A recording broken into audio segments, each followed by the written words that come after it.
लो मेरे प्यारे से दोस्तों, बोर्ड परीक्षा नजदीक आ चुकी है, लेकिन अब तक आपने कुछ भी नहीं पढ़ा है।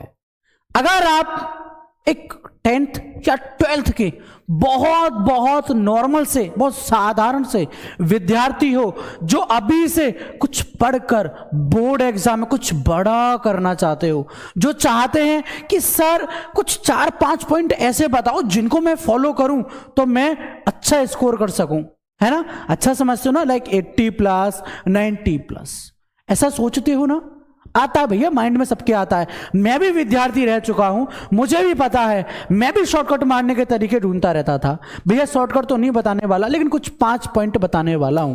अगर आप अभी से उनको फॉलो करते हो तो आप बोर्ड एग्जाम में लकीली बहुत अच्छा सा अपना स्कोर दे सकते हो। ठीक है, तो सभी विद्यार्थी आ जाओ भाई लाइव, प्यारे से थॉट के साथ में शुरुआत करते हैं। थॉट क्या है कि वक्त जो गुजर गया वह फिर ना आएगा, वक्त जो गुजर गया वह फिर ना आएगा, कोई सोचता रह जाएगा, कोई कर दिखाएगा। तो जो बच्चे सोच रहे हैं, जो बच्चे सोच रहे हैं वो उस सोचने को छोड़कर, कहते हैं ना कि भैया रिएक्शन से पहले एक्शन करना होता है ना, तो एक्शन करो तब रिएक्शन देखने को मिलेगा। तो आज इस वीडियो को देखना, ज्यादा नहीं 15 मिनट की वीडियो है ये, लेकिन इसमें कुछ गजब लाजवाब पॉइंट बताऊंगा मैं, बोर्ड परीक्षा में टॉप करोगे। ओके, तो आइए बताता हूं क्या है वो पॉइंट। सबसे पहला पॉइंट, सभी सब्जेक्ट के IMP क्वेश्चंस। ठीक है, अब आपको पता है भाई आपके पास ज्यादा समय नहीं बचा है, लिमिटेड समय है। ठीक है, या जितना भी कोई किसी भी कैटेगरी का बंदा इस वीडियो को देख रहा है, उसके पास उसके एग्जाम के लिए ज़्यादा समय नहीं बचा है, तो उसको क्या करना है भाई, मेरे को पता है मेरे पास 12th में लाइक 5 सब्जेक्ट हैं। ठीक है, तो मेरे को जैसे कि H से हिंदी, E से इंग्लिश, M से मैथ, B से बायो, ठीक है, और P से फिजिक्स और C से केमिस्ट्री, इसमें से 5 ही सब्जेक्ट एक बंदे के पास होंगे। इन सभी के जितने भी IMP क्वेश्चन है प्रत्येक चैप्टर के, उनको आपको क्या करना है, एज अ नोट बना लेना है। नोट्स कैसे बना लेना है, ये एक ऐसी बुक कॉपी ली, ऐसी ले आए, ठीक है, वहां लिख लिया बड़े बड़े अक्षरों में भैया हिंदी के पहले चैप्टर में से, दूसरे चैप्टर में से, जो भी जितने भी मतलब टॉपिक्स हैं, उन सभी में से जितने भी इंपॉर्टेंट टॉपिक्स क्वेश्चन हैं आपको वो यहां पर लिख लेने हैं। वैसे ही सेम आपको इंग्लिश में, मैथ में, बायो में, फिजिक्स में, केमिस्ट्री में करना है, तभी आप कहीं तक थोड़ी बहुत पकड़ बना पाओगे। और जो आपको लग रहा है कि भैया ये very very very important question है, तो उसको स्केच से हाईलाइट कर लो, मतलब हल्के कलर से, जो पेंसिल वाले कलर होते हैं ना, उनसे हाईलाइट कर लो, जिससे कि आपका फोकस उन पर जाए। ठीक है, इस पूरे पेज पर देखो, पूरे पेज पर आपको कहीं भी कुछ नहीं दिखेगा, लेकिन अभी मैं यहां पर एक काला डॉट बना दूं, आपको ये अलग से दिख जाएगा, है ना। तो इस चीज को आप सभी देखते हो। उसी तरीके से भाई जब आप अपने नोट्स बना रहे होंगे तो स्केच से वेरी वेरी इंपॉर्टेंट चीजों को कर लिया करो, जहां पर आपका ध्यान ज्यादा जाया करेगा। ठीक है, पहला पॉइंट। दूसरा पॉइंट क्या है, 3+ previous year questions and topics. ठीक है, आपको पता है भैया आपसे पहले जितने भी आपके सीनियर रहे हैं, तो उन्होंने ऐसे पेपर दिए होंगे, या तो आपको 3 साल के पेपर ढूंढ लेने हैं, 3 साल के आपको प्रीवियस ईयर पेपर ढूंढ लेने हैं। अगर नहीं ढूंढने से मिलते हैं तो आपको सिंपली कुछ नहीं करना है, आपको इस तरीके से जाकर अनसॉल्व्ड पेपर ले आने हैं। ठीक है, इस तरीके से आपको अनसॉल्व्ड पेपर ले आने हैं, जो कि आपको एक किसी भी दुकान पर मिल जाएंगे जहां पर बुक वगैरह मिलती होगी स्टेशनरी की। ठीक है, वहां से आपको 2025 का, 2024 का और 2023 का 3 साल के ऐसे पेपर्स को उठा लाना। इसमें 7 सेट होते हैं टोटल।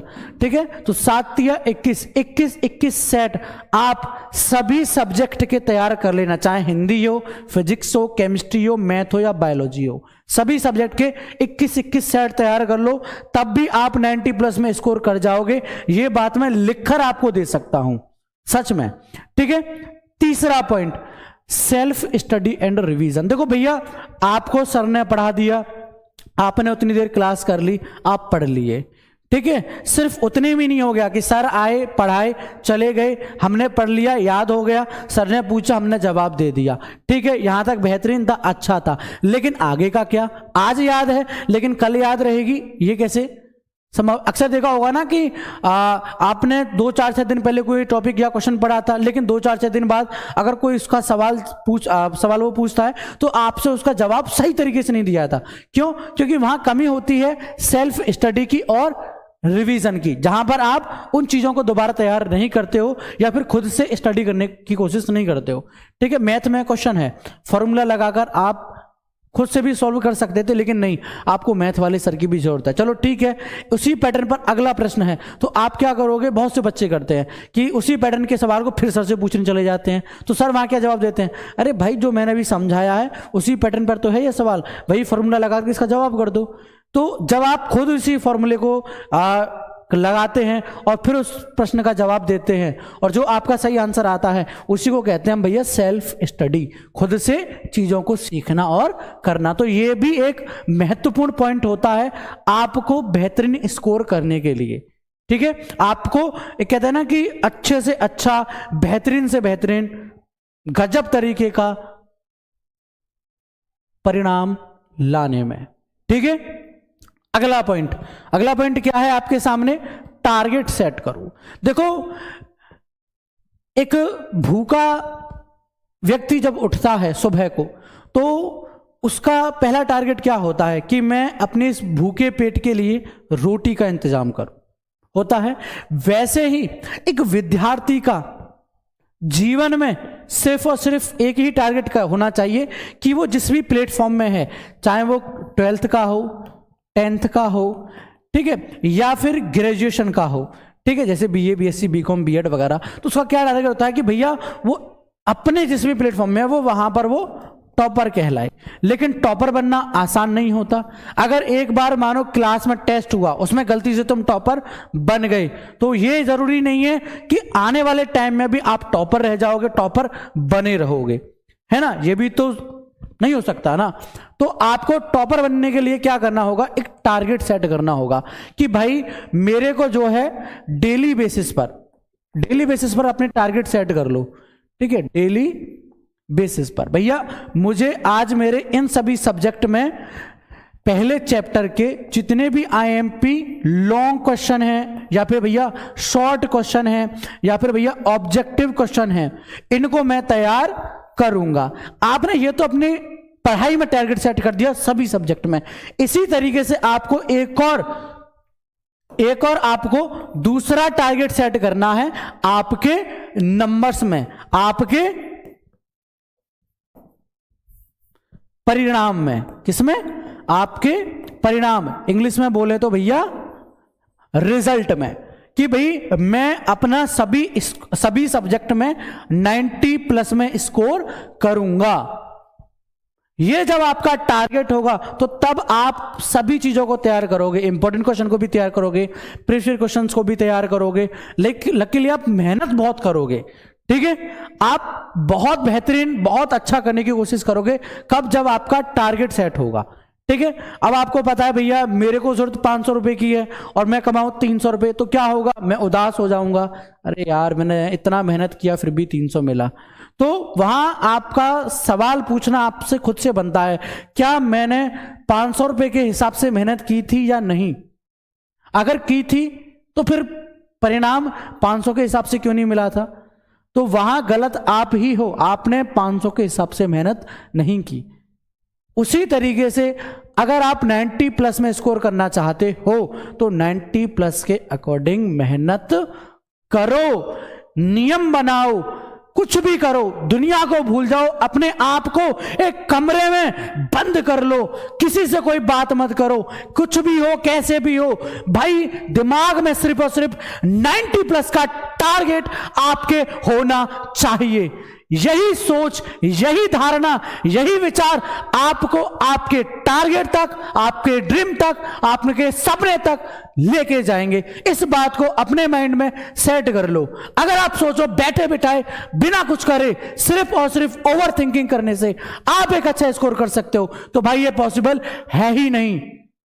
अगर जो कहते हैं ना कि एक बहुत अमीर आदमी है, लाइक बहुत बिलियनर मिलियनर है, मैं उनके बारे में बात करता हूं, बिल गेट्स।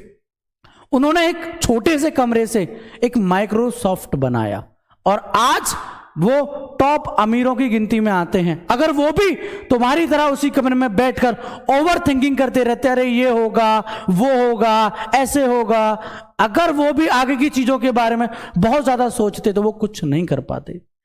ठीक है, तो आपको अपना टारगेट सेट करना है डेली बेसिस पर और उसको कवर करो। जब आप डेली बेसिस के टारगेट को कवर करोगे तभी आप बोर्ड एग्जाम वाले टारगेट को अचीव कर पाओगे। ठीक है, याद रखना। 5वां पॉइंट, टाइम टेबल। एक विद्यार्थी के जीवन में देखो, एक नौकरी पेशा व्यक्ति को पता है कि भैया मैं सुबह 9 बजे नौकरी करने जाऊंगा ड्यूटी पर और शाम को 6 बजे वहां से आ जाऊंगा, ये मेरा टाइम टेबल है नौकरी करने का। ठीक है, 8, 9, 10 घंटे मैं यहां मेहनत करूंगा।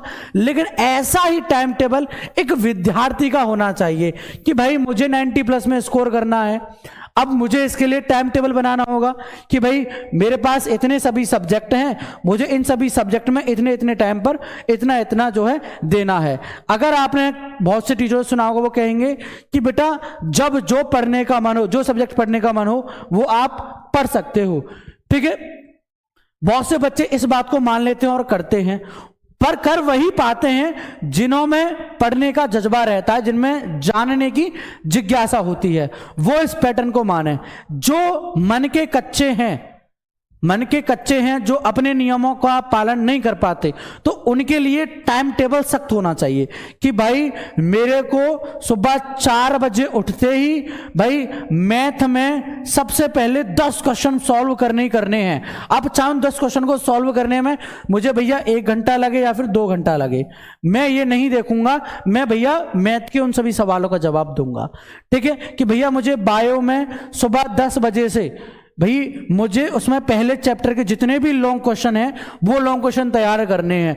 तो ये जो आपका टाइम टेबल होगा आपके अकॉर्डिंग जो आप बनाओगे कि भैया सुबह 4 बजे मैथ, 10 बजे बायोलॉजी, 12 बजे हिंदी, 2 बजे साइंस फिजिक्स हुआ, 3 बजे केमिस्ट्री हुआ। तो इस तरह जो आप टाइम टेबल बनाओगे अपनी सेल्फ स्टडी के लिए, खुद से पढ़ने के लिए, तब कहीं जाकर आप जो है कर पाओगे। लेकिन इसमें आपको ये भी मैनेज करना होगा, अगर आप ऑनलाइन कोचिंग कर रहे हो तो उस टाइम को भी मैनेज करना, अगर आप स्कूल पढ़ने जाते हो तो उस स्कूल वाले टाइम को भी मैनेज करना, उससे पहले नहीं हो पाएगा। ठीक है, तो ये एक 5 पॉइंट थे जो विद्यार्थी के जीवन में इंपॉर्टेंट है। Self study and revision, time table, 3 साल के प्रीवियस ईयर क्वेश्चन और इंपॉर्टेंट क्वेश्चन, और सबसे इंपॉर्टेंट और महत्वपूर्ण टारगेट। ठीक है, ये 5 पॉइंट आप अपने जीवन में उतारो, मैं कहता हूं हर फील्ड में टॉप करोगे। तो फिलहाल इस वीडियो में इतना ही था, आई होप आपको अच्छी लगी होगी। टाटा, बाय बाय, जय हिंद, जय भारत।